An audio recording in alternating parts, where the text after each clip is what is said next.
I want to give you the best advice on marriage. What I'm about to share with you should normally cost $1 million, but I'm your pastor. I love you. So I'll share it with you. Are you ready?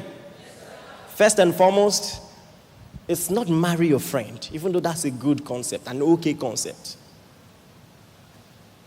It's not even that husbands should love their wives, even if the Bible instructs that, and I'm coming to that. It's not even that wives should submit to their husbands. The best marriage advice is found in Galatians chapter 5. Turn your Bibles there, everybody. This is the best marriage advice. And I will tell you why it is. Galatians chapter 5 verse 16.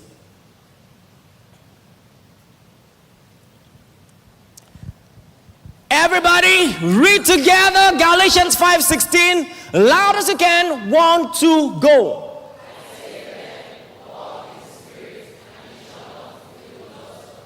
Read it again. 1, 2, go.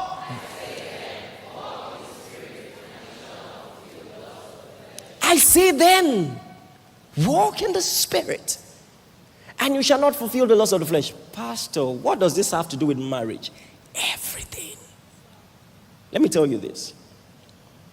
In 2006, I was in a conference, and a love coach was speaking.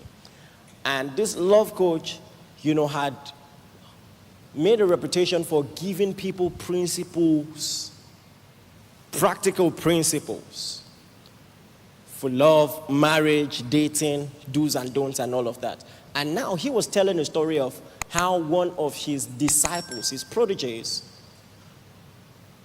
was in a moment of vulnerability and forgot all that he taught. So he was asking her, didn't you remember? He said, Pastor, the moment, in that moment I forgot. I mean, you think the people who fight in marriages don't know fighting is bad? You think they don't know?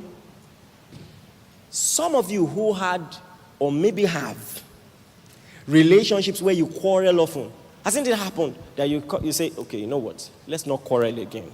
From now on, you say, in fact, going forward, if she says this one, I will respond like this. Maybe I'll just say, peace, peace. And then in the heat of the moment, it didn't play out the way you rehearsed it. Has it happened before or not? What many people are trying to tackle is not the cause, is the effect. If you don't like anger in your relationship, anger is the effect, not the cause. You should go for the cause, not the effect. And that's why it's not going to work. Picture a tree. You want to eliminate the tree. You don't want the tree in your compound anymore. Then what do? You start plucking the fruits. Is that how to get rid of the tree? So now, the Bible is talking about the fruits of the flesh.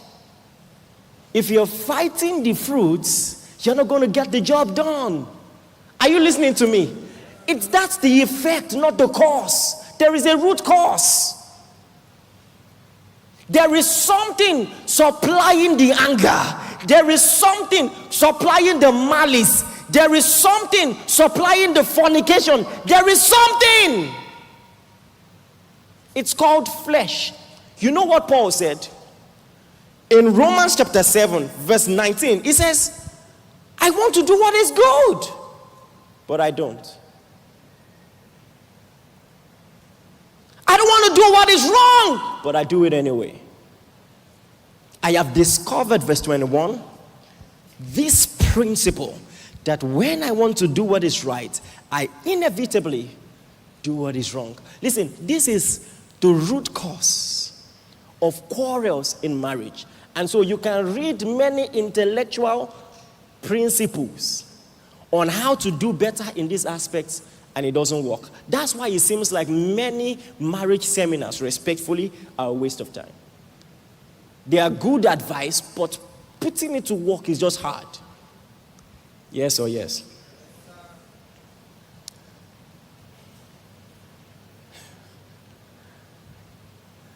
You must understand, When it comes to love, you must tackle it from beyond an emotional realm.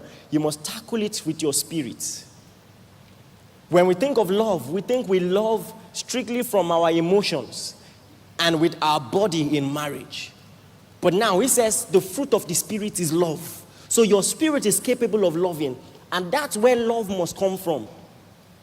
And so he tells you, walk in the Spirit, and you will not fulfill the lust of the flesh. Check all we call fruits of the Spirit. They are ingredients of a good marriage. Yes or yes? Do you want love in your marriage or not? What about joy? What about peace? Everything you want in a good marriage or relationship is in your spirit. It's in your spirit. You just never saw the connection. You just never saw the connection between a vibrant walk with God and a healthy home. It's in the interest of your marriage that you walk in the Spirit.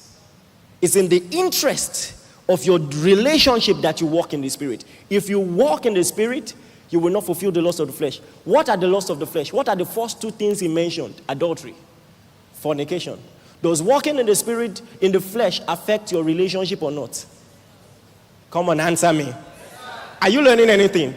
So listen, of all the things, the strategies that I can have for a happy home, a vibrant godly relationship, if I make up my mind that every morning I wake up, my knees will hit the ground, I will spend quality time praying,